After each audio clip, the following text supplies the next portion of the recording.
కొందరు నియమస్తులు ఉంటారు, నిత్యానుష్ఠాన పరాయణులు ఉంటారు, అన్యం చోట తినరు వాళ్ళు. అందుకే ఎందుకు భోజన నియమాలు ఇవన్నీ తెలియాలండి. ఆకలి అందరికీ ఒకటే కదండి అని ఒక పెద్ద విశాల హృదయంతో మాట్లాడుతుంటారు కొందరు. ఆకలి అందరికీ ఒకటే, కానీ భోజనం చేసే పద్ధతులు అందరికీ ఒకటి కావు. నిత్యానుష్ఠాన పరాయణులు, సంధ్యావందనం, దేవతార్చన చేసుకునేటువంటి వారు వండే పద్ధతి వేరు, తినే పద్ధతి వేరు. వాళ్ళు నివేదన చేస్తారు. ఆ చేసిన దాన్ని వాళ్ళు నిత్యం అనుష్ఠించే మంత్రంతో పరిశేచన చేసి ప్రాణాహుతులు పుచ్చుకుని తింటారు.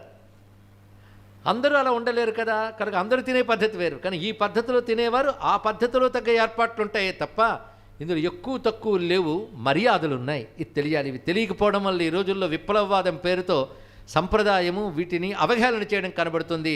నిజమే, మనల్ని దూరం చేశారని మిగిలిన వాళ్ళు అనుకుంటున్నారు.